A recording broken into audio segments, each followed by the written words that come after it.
I welcome you, and the Board of Directors from Japanese Mutual Aid Society welcome you on our first seminar of Demystifying Hospice and Palliative Care. I'm Susan Uehara Rakstang, board member of the Japanese Mutual Aid Society. And for those of you who are unfamiliar with mutual aid, we're a not-for-profit organization. Can you hear me all fine? Okay. A louder.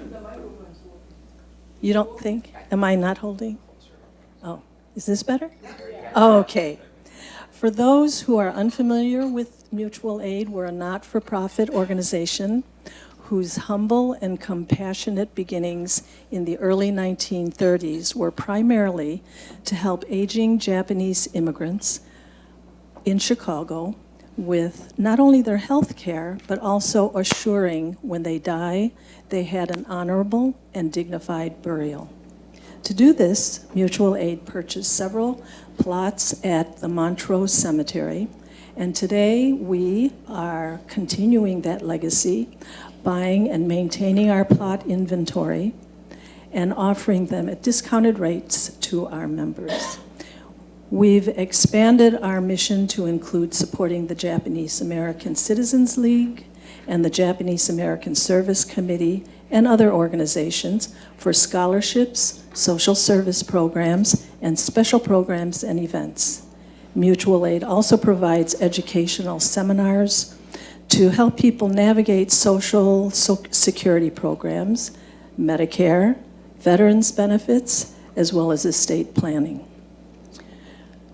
We're born, we live, and we die. We all get that. It's pretty black and white, and mutual aid is here for the community to help the burial logistics when our loved one dies. But there's a part of our journey just before our loved ones or we die.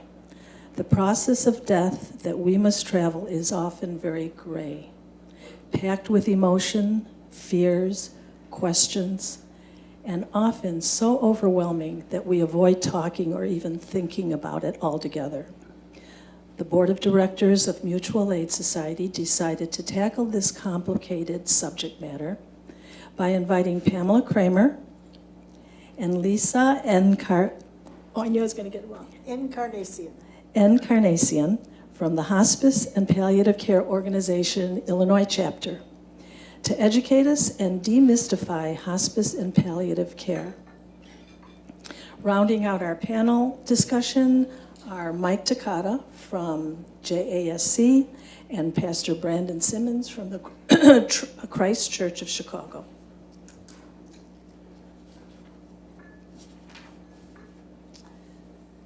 Thank you, panelists, all of you, for your time and participating in this seminar. By the way, you'll find in front of you, for your convenience, we've provided a pad of paper and pens so you can jot down any questions you may have just for your notes. Then we will have questions and answers, possibly during, depending on how our timing is, during the talk of Pam and Lisa, or afterwards. So, Pamela, would you like to begin? Certainly. Thank you, Susan. Thank you to my colleague, Lisa Encarnacion. Thank you to Brandyn and Mike. We've been on the phone a couple times planning this. Can you all hear me? Yes. Okay, I'm pretty loud, so I'm not surprised. And thank you most of all to the Japanese Mutual Aid Society, JMAS, and the Japanese American Service Committee, JASC. We are really honored to be here and that you invited us to come and discuss such an important issue that's changing every day. And we hope, I want to make this, and Lisa wants to make it, very interactive. So do Mike and Brandyn and Susan. So we would like you, as we're speaking, we would like you, if you have a question, just raise your hand and ask us, and we want it to be conversational. So hope that works that way.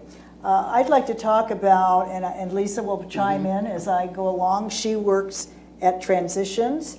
But let me tell you who I am, first of all. I'm the executive director of the Illinois Hospice and Palliative Care Organization, which is called ILHIPCO. And we're a nonprofit organization, and our membership consists of hospices in Illinois. And every state has a hospice organization. Transitions is a member. The big member in this area is Journey Care. You've probably all heard of Journey Care. Seasons, Rainbow, Vitas. There are 143 hospices in Illinois, and we have 32 of them as our members, which doesn't sound like a very good market share, but in fact it is, because it represents about 60 to 65% of hospice admissions in the state. And just a little sidebar, Illinois is a certificate of need, Illinois is not a certificate of need state. So if any of you know what that means, if you're going to open a certificate of need is a medical term. If you're going to open an organization in a state that has a certificate of need, you have to apply to the state to open it, and there's a limitation on how many can be open. In Illinois, anyone can start a hospice. You can pay $35 to get a license and open a hospice, and then the next thing is you have to get accredited. So that's where the rubber meets the road. So that's why there's 143 hospices in Illinois.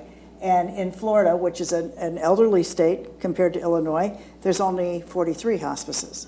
So anyway, we only have 32 members, but they're the biggest and the busiest hospices. ILHIPCO is 38 years old.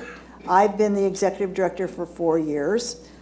My background is association management and consultation for healthcare.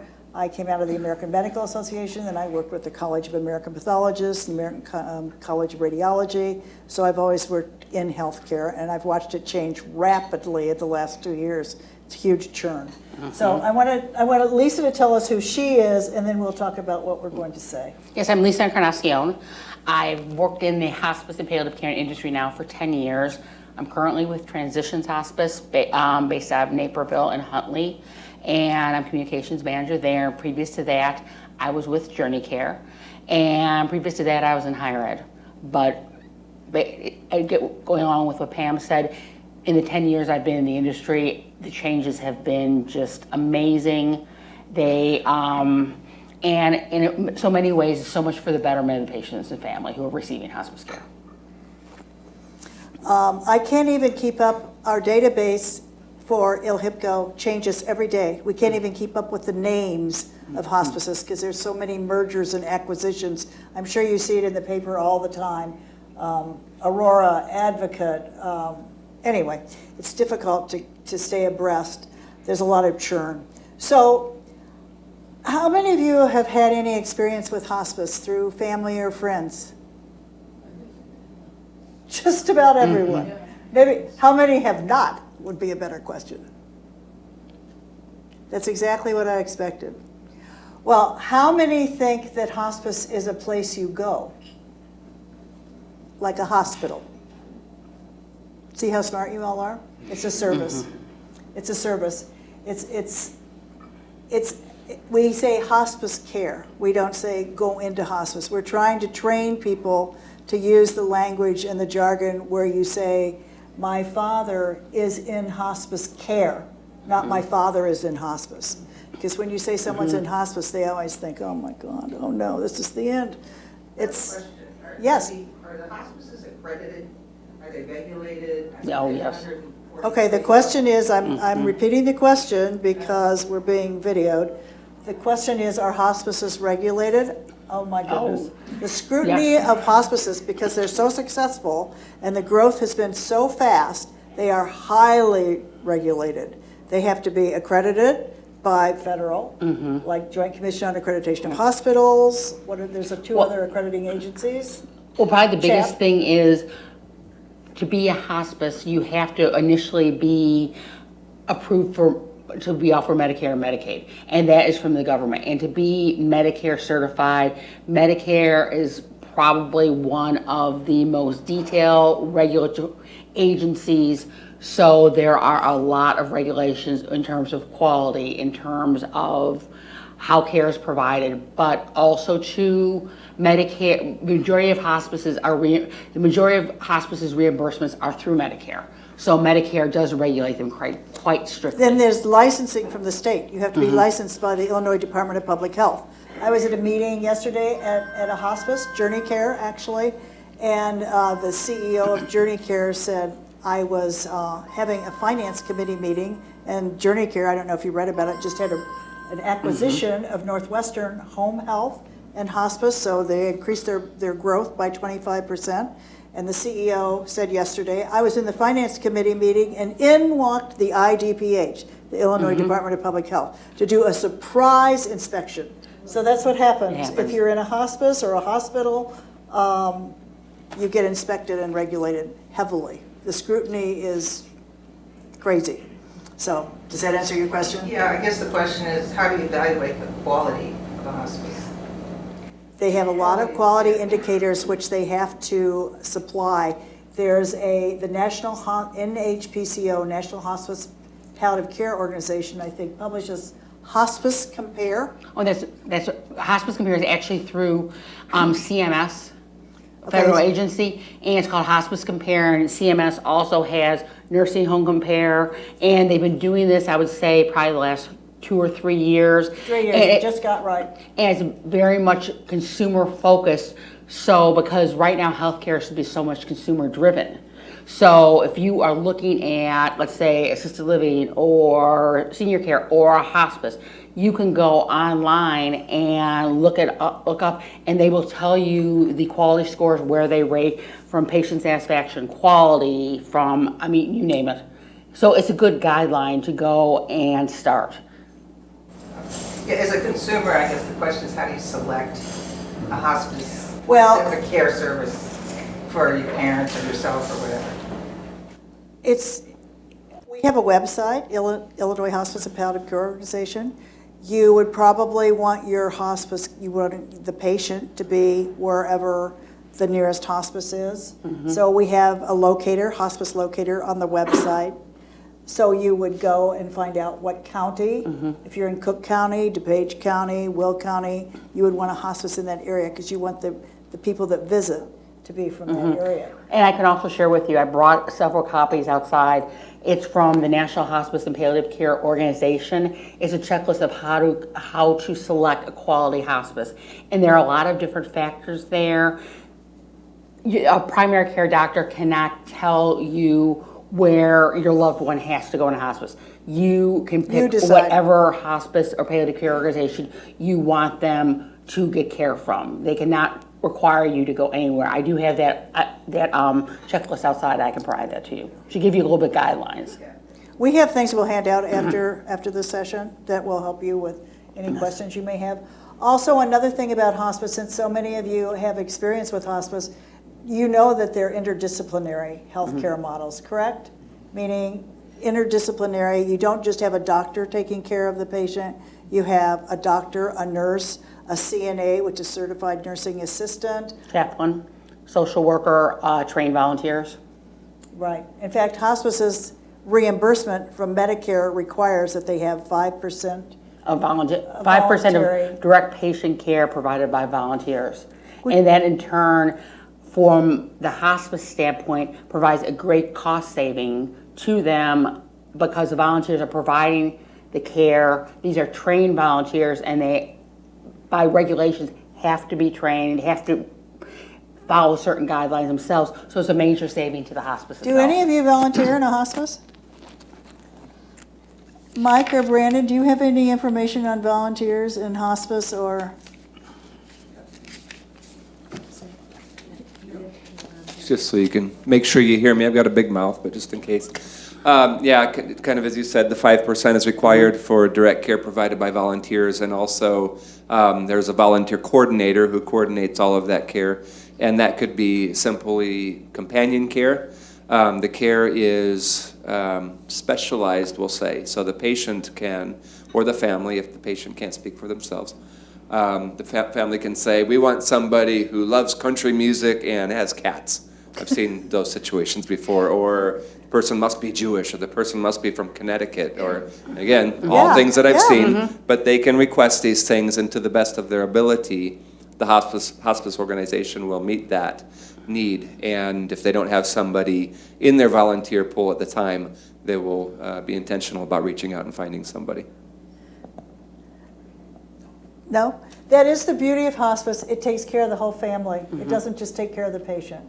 It's a holistic, other parts of healthcare, if you read the paper, I'm sure you know that we are moving in healthcare from a fee-for-service, volume-based model, which is doctors had to see as many patients as they could in one day, and they were reimbursed according to that. And if they didn't meet that standard, they didn't get their contract back with the hospital or whomever. Now we're moving from that fee-for-service, volume-based healthcare model to a value-based healthcare model, meaning that doctors have to make patients well. And if you have surgery or you have some kind of treatment, you should not be coming back to the hospital 3 days later because your stitches broke or whatever happened. So they are accountable for keeping people well. And the hospice model is all about living, not about dying. That's what we always say. It's about living and ending your life with dignity and taking care of the whole family. And one of the things that I learned about hospice, I'm not an insider like Lisa is, I'm an outsider, but one of the things I learned about hospice, which I think is amazing, is there, as part of the Medicare reimbursement, there's respite service. So if you have, Mike, you know what respite service is? You probably do, right? Well, Brandon's shaking his head, so why don't you explain what respite service is? You probably have a better idea than I do. Well, the main idea is not to burn out as far as the caregiver goes. Right. And so with the resources, all with the interdisciplinary team, the main idea is so that if you need to go on vacation, you need to go to your kid's graduation at University of Montana, whatever the case may be, there is respite care provided, and it's up to, what is it, up to a week? Or I can't remember what the... I think it's 7 to 10 days reimbursement. Yep, and you can go beyond that, but that's going to be out of pocket. But 7 to 10 days. And then the patient goes into the inpatient unit in a hospice, because hospices do have inpatient units. There's a law that just got changed. The inpatient unit could have 16 beds. Now in Illinois, an inpatient unit can have 20 beds. And so if someone can't be cared for in their home or in their place of residence, which might be a nursing home Or private residence, Yeah. or any place that the patient calls home. And that's the big, I guess, the strongest point of hospice is that, and this has been something that, I won't say evolved, but majority of patients want to die at home, surrounded by family, in familiar circumstances, with maybe their dog and but they want to be at home. And that's where hospice has a huge focus on. I think going along to what we're talking about here, about different types of care, hospice, basically, we'll talk a little bit about hospice is paid for, but there's a Medicare hospice benefit that I always tell everybody, everybody who's earned, everybody in this room, once they qualify for Medicare, is eligible for the Medicare hospice benefit as long as they meet the eligible guidelines. And through the Medicare hospice benefit, there are 4 levels of hospice care. One is general, which would be hospice care in the home. Another is respite, which is what Pam talked about. Another is what can be called crisis care, continuous care. And what happens with that, the patient can stay in the home, but they are able to get a 24-hour round-the-clock service if by chance the symptoms are so severe that the family cannot take care of them on their own, so they need somebody there to really help them get the symptoms under control. And then the last one there is inpatient. Inpatient can be in an inpatient unit if the hospice itself has one, or the hospice itself may be partnering with a hospital or another facility. And what that is, the patient will go in the inpatient unit again for symptoms that may be out of control. It may be a circumstance where the family can't control it at home. They need to actually go away and get the symptoms under control. They go into the inpatient unit, but they go in there with the intent that once the symptoms are controlled, they will return home. So that's one of the major things about it. But those are the 4 levels of care through the hospice benefit. And again, everybody in this room is eligible for the hospice benefit through Medicare once they reach Medicare age. And our hospices in Illinois also treat people who don't have Medicare, who don't have anything. Right. And Medicaid, of course. And And if you are not of Medicare age, most private insurances do cover hospice. Right. And in the cases too where there are circumstances where a family may not be able to afford hospice care but qualify for hospice care, virtually any hospice that you would deal with, they will accept anybody, and it's not dependent on the ability to pay. Anybody can access hospice service at any time, and most hospices will work it out or figure out some eligibility, but they'll work it out, but nobody will be turned away. we say hospice is the best benefit Medicare has. It really is. Do you agree, Brandyn? Yeah, I was just thinking that. I call it the beautiful side of Medicare, because if you go yourself, you take your elderly parent to the primary care physician, you're like, holy cow, that was 7 minutes, and we're out, and we're going to get a nice bill for that, or Medicare will. And that's the truth, because that's the way the model is set up. And you would be surprised that that primary care physician does not know much about dementia and things like that, even That's though exactly they have right. a lot of older patients. And then the last thing is, say mom or dad or whomever moves to Florida, decides to become a snowbird, and they need a new primary care physician. Good luck. When you're over 65, you're not going to find one, because nobody's going to touch you with the 10-foot pole. That you've only got one because you already had one, back home.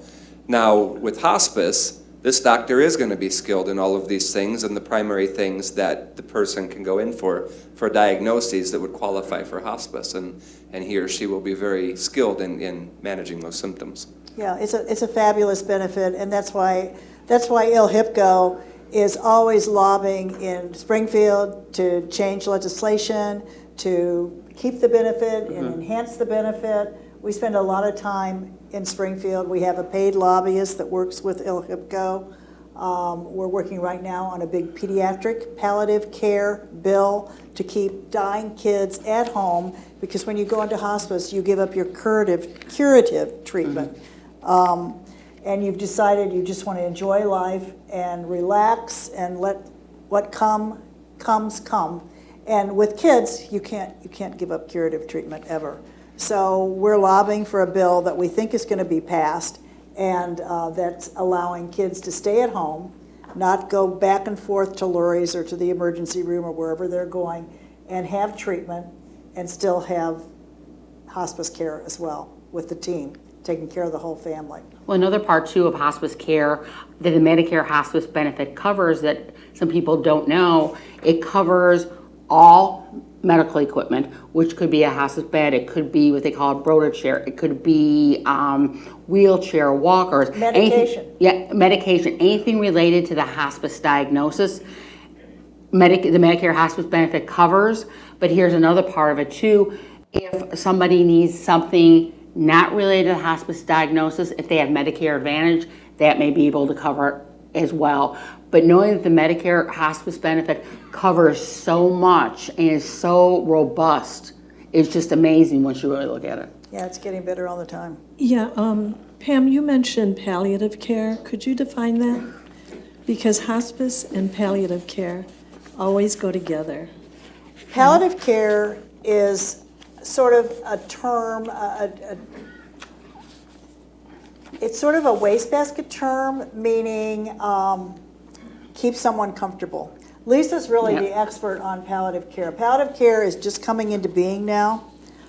Palliative care is like, the continuum is having a disease, having a serious disease, going into palliative care. Palliative care is when you have a team visiting you, the same as hospice, and there's reimbursement for that, and then you may end up going to hospice. Palliative care can be administered for years. Well, the interesting thing is, everything is palliative care. Hospice is a subset of palliative care. You have at your places something called the difference between hospice and palliative care. Overview, again, along with what Pam said, palliative care, and there's the similarities between both of them, because both of them work to offer patient and family a seamless continuum of care over the course of a serious illness. And both offer specialized care services focused on improving quality of life and basically focusing on comfort, and the care philosophy of both is a team approach that does include the patients and family. And probably the biggest difference is you can receive palliative care along with continuing treatments to cure your disease, but with hospice, once you elect hospice, you have to give up any curative measures that you're doing. But again, also too, for the most part, again, they're very similar, but also too, I say the big differences are in the eligibility. The services for hospice, as you can see, are a little bit more robust, where again, with palliative care, it's more a consultative service, and you can receive palliative care. There's no limit on the time you can receive palliative care. A person of any age, any stage of the disease, anytime can receive palliative care. Whereas in hospice, a doctor has to determine a person has less than 6 months to live if the disease takes its course. Both services primarily are provided in the home, but with palliative care, it can also be provided in clinics, outpatient, and treatments provided to cure. That's the biggest difference there. And both pretty much with palliative care, again, can be provided as long as possible, as long as eligibility and insurance are there. Now with hospice, with hospice, you have to be recertified every 90 days and make sure the person is still meeting the hospice eligibility. But a person can stay on hospice fairly long, but also too, you do find with hospice that people sometimes get better and they no longer meet the eligibility guidelines of having 6 months or better to live. Then hospice may be revoked, and let's say 6 months down the line, the person's condition changes and the doctor says, you're eligible for hospice again, they can go back on it too. So we call that, I thought this was a little strange when I got into hospice. We call it graduating from hospice. So you can be in hospice care, and then all of a sudden you get better or you stay the same, and your 6 months is starting to run out. So you get graduated. You were graduated by hospice, and then maybe 4 months later you need to come back in. And then maybe you get better again, so you can leave again. So you can go in and out. That happens often. So Is that determination made by the primary physician? Well, the interesting part with the primary physician, with the hospice team itself, we're talking about the hospice team having the hospice doctor, but the interdisciplinary team also includes the primary care physician.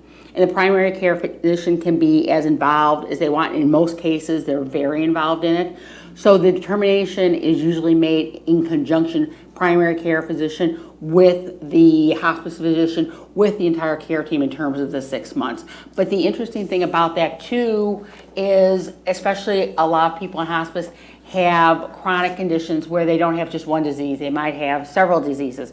So it's more difficult to determine a 6 month prognosis, but they do the best they can with the information they have. And sometimes, again, they get better, and then sometimes too, because when hospice comes in, they'll look at all the medications, see maybe you don't need this anymore, maybe we can focus on this, we can look at this. A person may get better, may go off hospice, and may live longer. Because again, there's nobody out, I say mortal human being that can go and say, oh, they're they have to do the best what they have with their medical knowledge and say about 6 month prognosis. So is it the primary care physician who's usually the one that brings up the subject of hospice? No. Usually it's the family. The family. The physicians, Susan and I were just talking about this. Physicians, I don't know how many physicians are sitting around this table, but physicians are trained not to let people die. Death is a failure to physicians. I think the medical schools are changing that now, I hope. Curriculum's changing, with baby boomers pressing for more and more dignity and end-of-life care. So the family brings it up.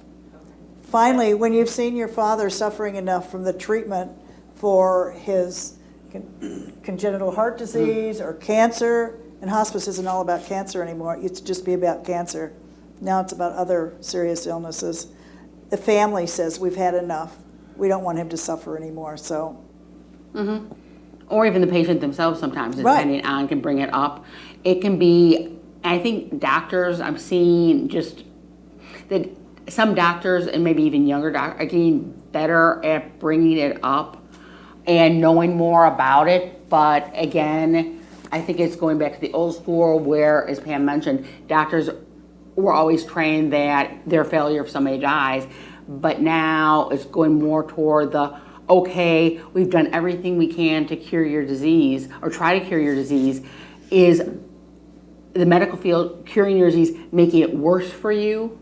Or will you be better off just focused on comfort and not chemo and not all the tubes and everything else, and just focusing on making the most of your life for the time you have left, basically focused on quality of life, not quantity. And that will change too, because this is a process. I think Lisa just told me, or maybe she said it here to all of us. In medical school now, there's a rotation on hospice and palliative care. I'm sure it's a very short rotation, but at least it's being addressed, and it's not just a death sentence like it was 20 years ago. Because if the family doesn't know to ask for it or where. Exactly. that's- Well, that's why I commend all of you and applaud you for being interested in this. And I mean, this is the way things are going. The baby boomers who are running everything now want to die at home.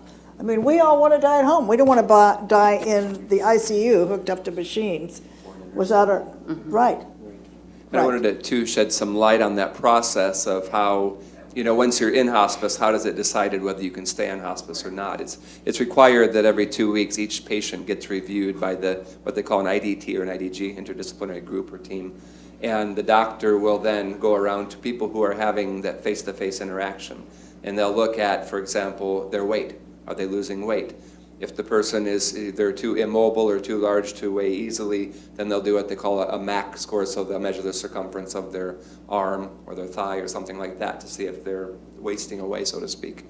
And if they happen not to be, there are certain, like 7 diagnoses that qualify for hospice, but there are also more what they call comorbidities, right? So you may have the early stages of dementia that don't qualify you for hospice, but you may also have COPD or heart failure or something like that. So they look at those together and see, and sometimes what they'll do is they'll flip-flop it, right? For example, the dementia of whatever sort isn't advancing as quickly as they'd expected, but the COPD is much worse.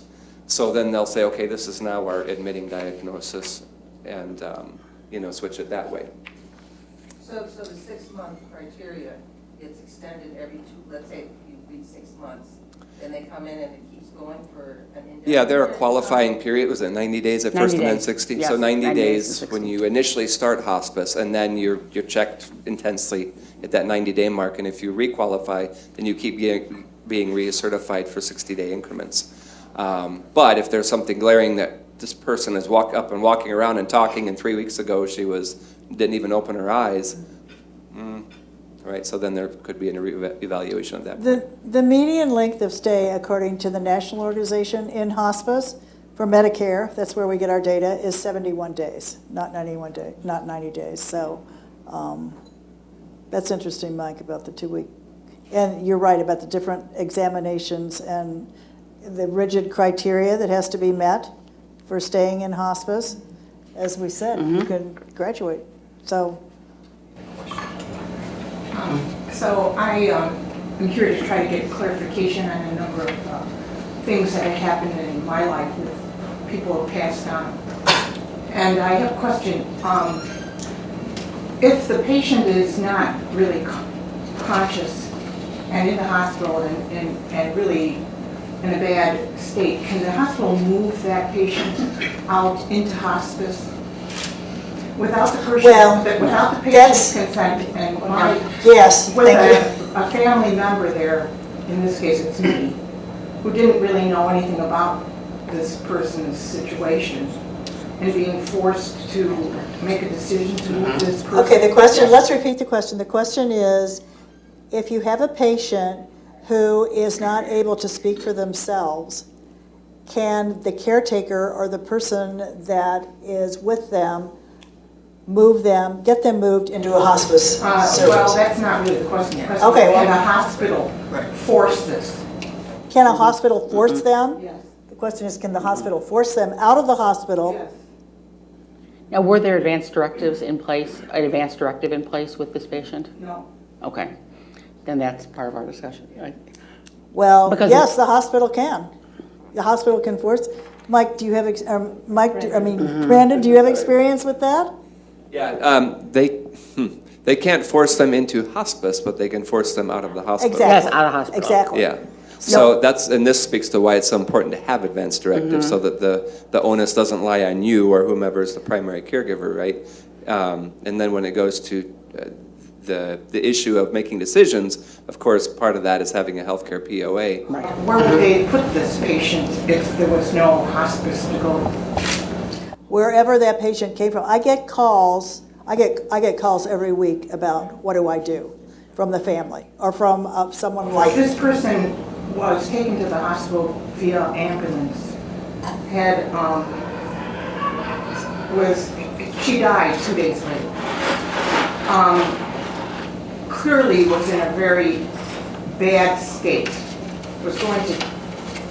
I didn't even know until the hospice doctor, they called to the hospital, said, told me quietly what was going on, and told me I'm going to talk to the hospital and make sure they don't move. So I always wondered about this because it seemed really cruel and it seemed not really legal. And so that's one question I have. A couple others regarding other members of the family. Well, I don't think we answered your question very well because there isn't an answer. You know, hospitals have shareholders and they have to answer to whatever their shareholder, what their practices are. They're a business. So if they have to kick someone out because they don't qualify to be in. Okay, so the next question is, are you patient advocates, or could somebody go to you and have you help them in a situation of this nature? Or like, I struggle with this because I wonder if I should write a letter to this hospital and explain how awful this treatment was, but I don't, I'm here, and you're talking about representing the hospice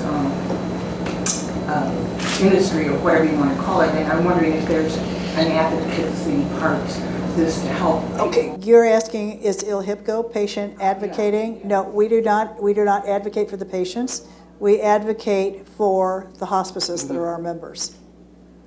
So that's our job, that's what we get, that's what they pay us our dues to do. And I'm sure there are organizations, I don't, Lisa, do you know, or Brandon? But generally, when you get admitted in the hospital, you have to have an advance directive, and they don't admit you unless they have something. Well, and I'm also wondering too. No, they don't. No, you can be admitted without an advance directive. I'm also wondering too, was there a healthcare power of attorney? And this, again, we'll be talking a little bit about advance directives and the importance of it, but there's. I was named on this person's. You were named. But this person did not tell me anything about her situation. I don't wish to share all the private information. And the reason I bring this up is not for vindictive purposes, but I feel that this hospital, which is in Chicago, could really benefit from my input to improve on the way that the social worker called me that morning and said, you've got to meet down at the hospital. Personally, at that time, it's very difficult for me. I had broken my leg.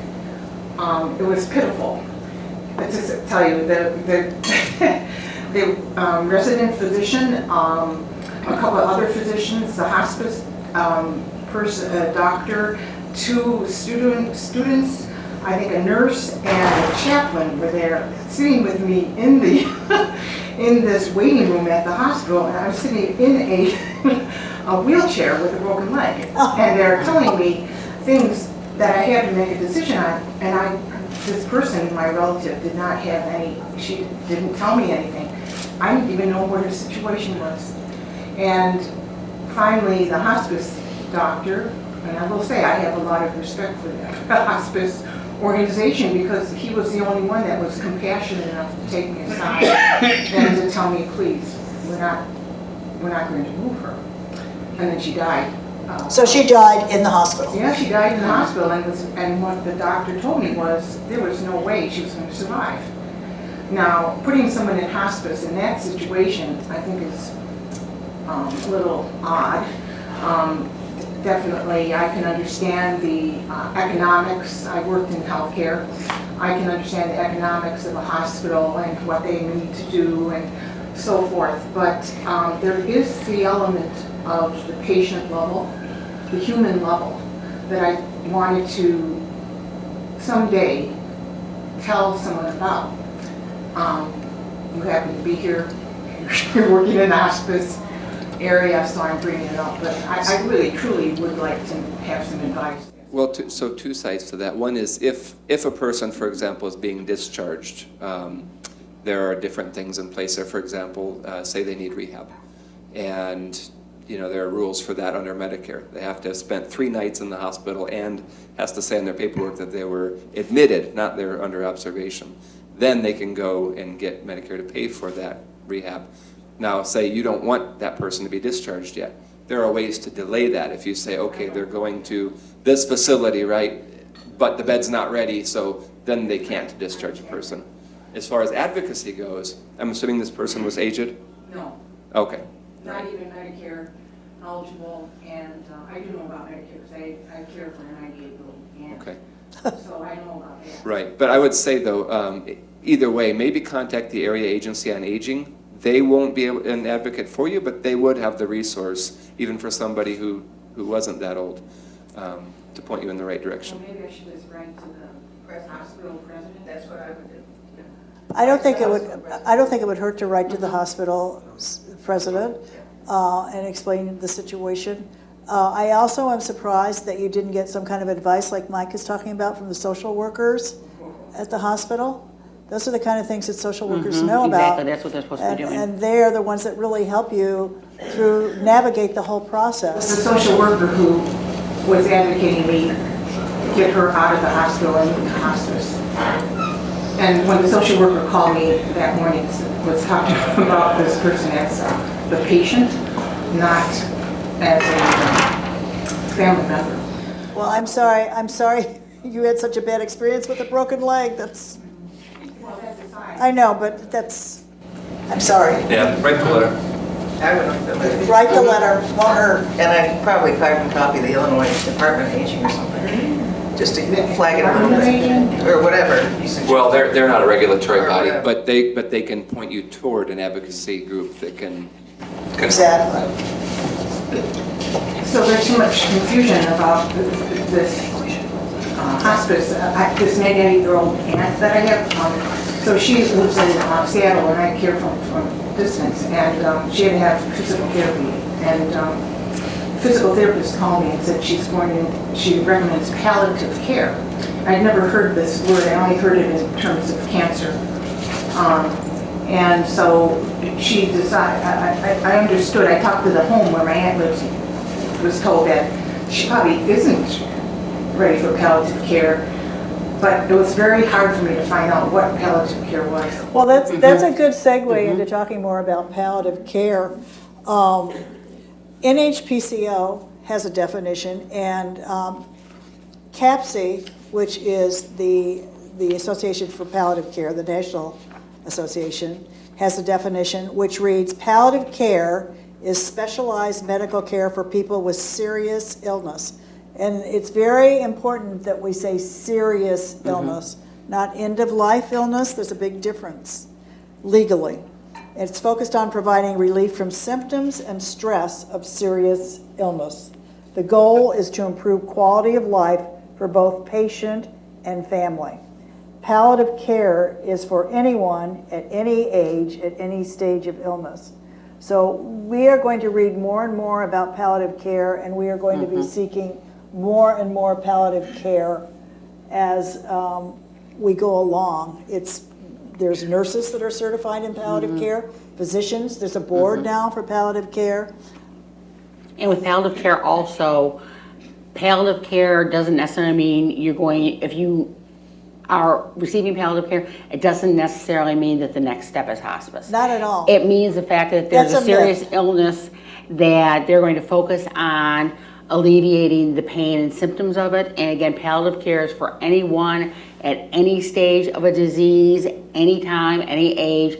But again, I think the misconception is if somebody elects to go palliative care, the next step is hospice, and that's not true at all. This is just pain and symptom management. Would that apply to people undergoing cancer treatment? Yes, I mean, again, Yes. Any cancer treatment, early stage or otherwise? It would just depend on what the doctor would recommend, but palliative care is definitely focused on pain and symptom management, but another component of palliative care is it helps patients who may be undergoing chemo. The thing is with palliative care, you can still keep receiving curative treatments like chemo. But if the chemo, you're having pain and symptoms from chemo, palliative care can go and help the patient alleviate those symptoms and feel better. So that's another part of palliative care. It makes a patient better able to receive medical treatment and be stronger. And part of the progress of palliative care that's happening now is we're collecting data every day and demonstrating that palliative care treatment saves money compared Yes. to having people go in and out of the emergency Yes. room every time they have a symptom, or going to the clinic or the urgent care center or wherever they need to go, because they have a team coming in taking care of them. And my own, a little sidebar, my sister-in-law has COPD, chronic obstructive pulmonary disease, and she is on oxygen 24/7, and she still works full-time, and she has a pretty full life, even though she's kind of tethered to her oxygen. And she is constantly going in to see doctors. And I said, why don't we get you on palliative care? She said, oh, no, that's a death sentence, not palliative care, because the next step is hospice. And then I had to explain to her, so now you're all going to be educated that palliative care is not hospice. Palliative care is care, a team care for a serious illness, so spread that word around. And sometimes it's called, you might hear it referred to as comfort care. Yes. Well, yeah, Barbara Bush, remember when Barbara Bush died, the headline said that she was in comfort care. So that's just another, So if I could just jump in and just please. make sure that, because I'm learning all this as well as you all are.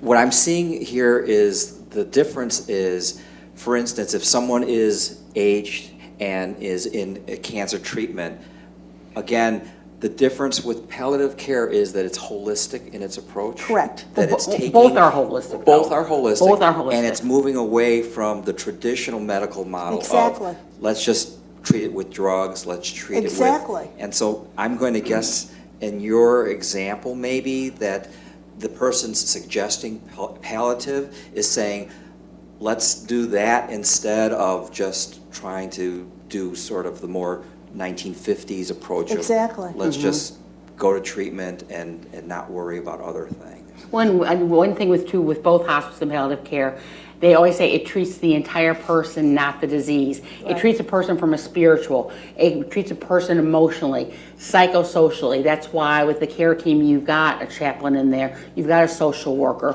You can have complementary therapies like, and this isn't hospital, like art, this type of thing. But there are a whole lot of other services that are there to treat the whole person and also to help treat the family. whole family. The whole family. How do you find a palliative care physician? Are you referred to one? You call your local, you call Journey Care, you call whatever county you're in, you look and see what the closest hospice and palliative care. Almost all hospices have palliative care in their name now because they provide both. And they'll set you up. So somebody comes to the home or wherever to check on you on a regular basis instead of you always having to. And Yes. so if there's a crisis, you call somebody and they come. Yeah, exactly. The question is, if you're in palliative care, how do you find it? You go to your local hospice. And when you're in palliative care, does the whole team visit you, just like if you're in hospice care? The answer is yes. Well, and you can even ask your primary care physician as well and say that you're interested. They might not be recommending it, or they might be calling it something They different. probably won't even know what palliative care is. But you can Because go, yeah. lots of people don't.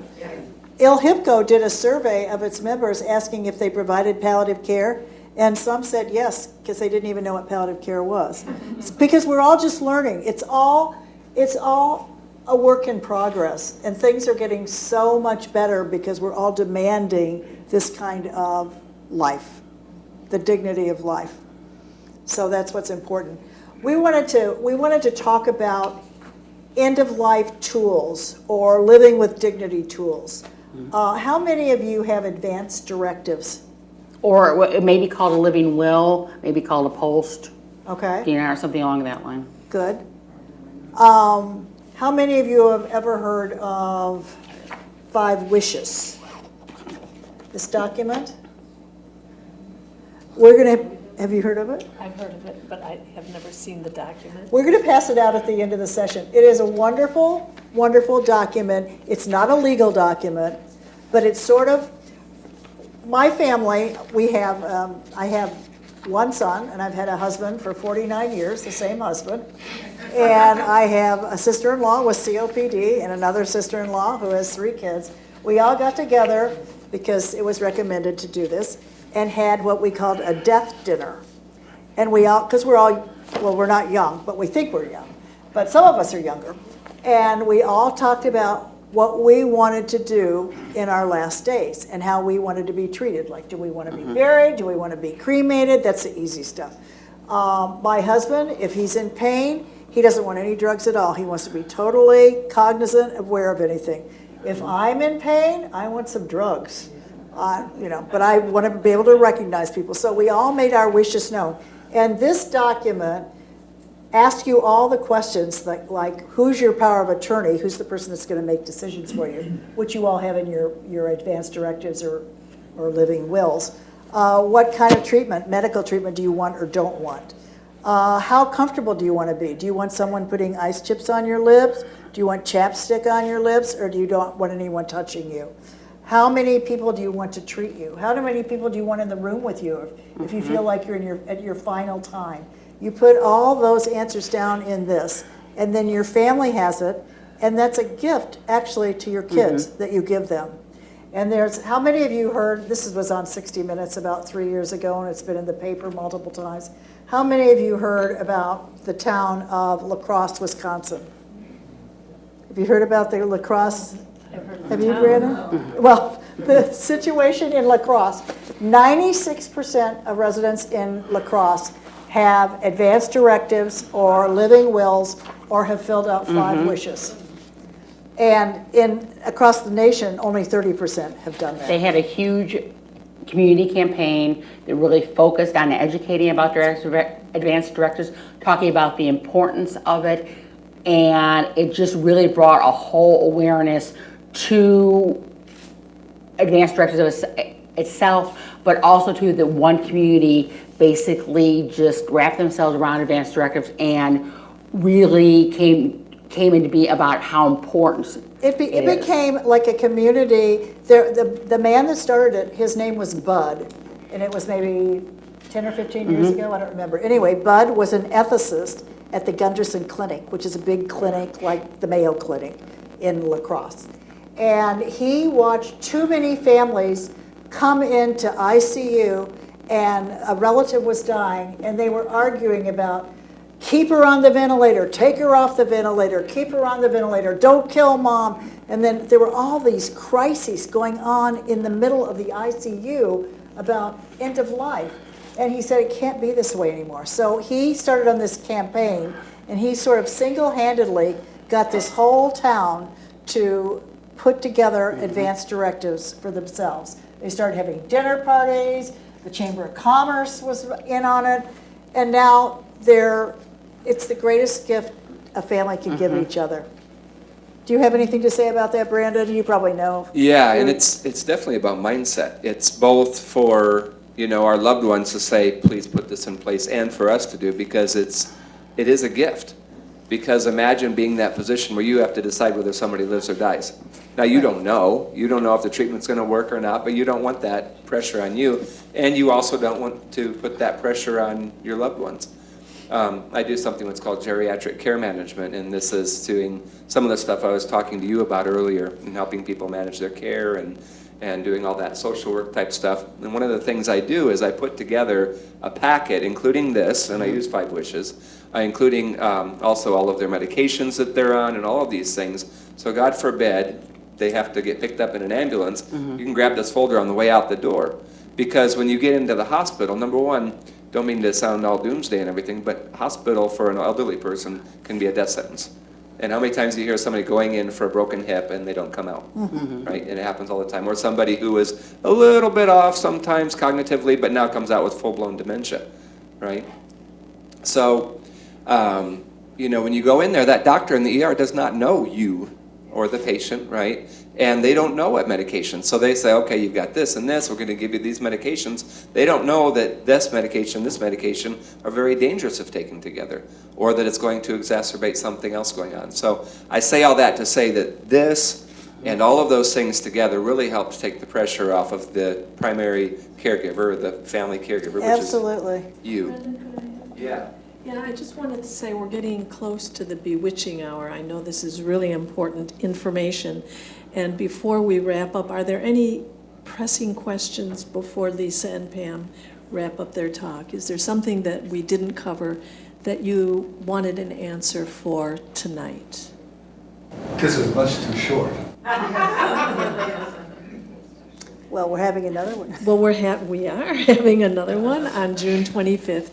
It's essentially the same thing. You'll hear generally the same presentation by Pam and Lisa. It will be at the JASC Center at 12:30.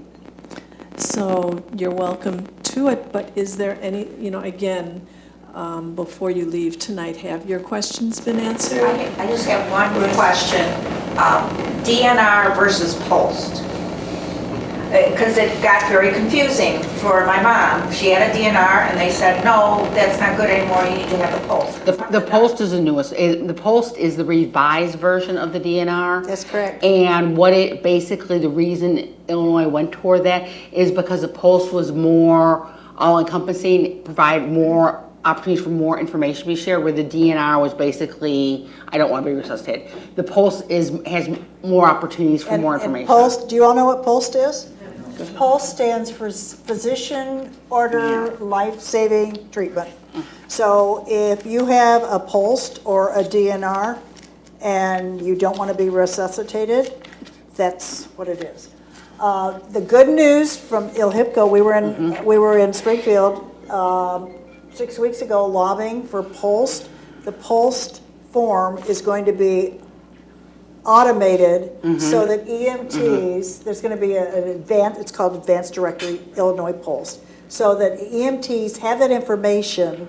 There's other states that have already done this. California, do you know, Brandyn? I don't know which states, but I do know that it varies by state, that the EMTs have to resuscitate versus like in Illinois, where if that's in your folder going out the door or automated, that they can see, okay, we're not going to revive this person in the ambulance. What do you mean by automated? You get it on your phone or? They would basically have something like an iPad or whatever else and just give them some If they go to an information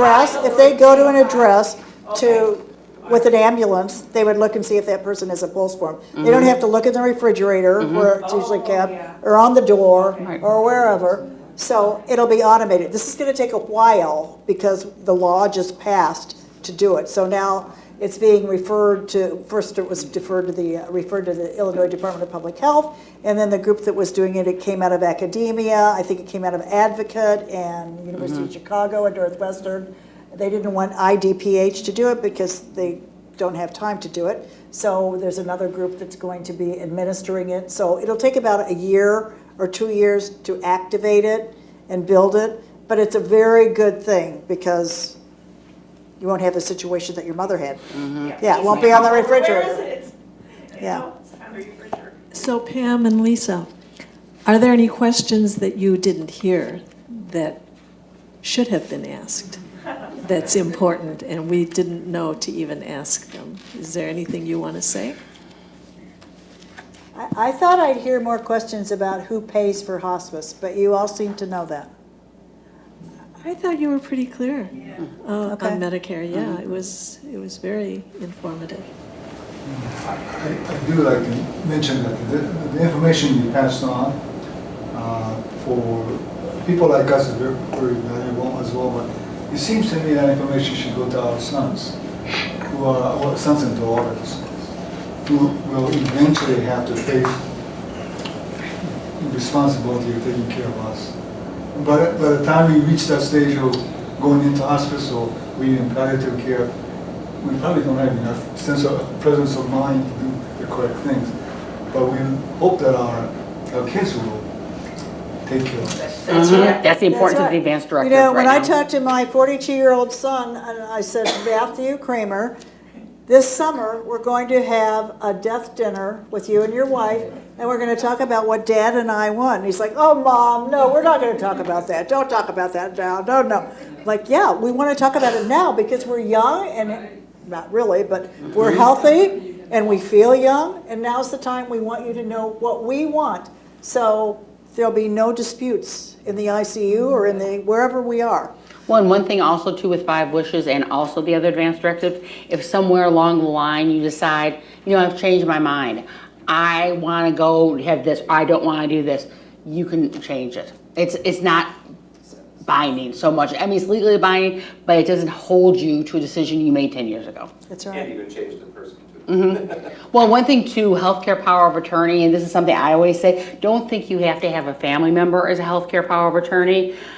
I've seen situations where... It's my daughter-in-law. I don't want my son. He'll be too emotional. Exactly. No because way. I think the immediate family member may be too emotional or may just say, oh, I don't want her to die, even though she said, please, I want to cover this. I don't want to do that. No. Pick somebody you trust that will carry out your wishes exactly as you specified. That's right. That's most important. That's right. And again, maybe a family member isn't the best person. And I would just like to end this. Thank you very much again. It's been wonderful. I learned from all you.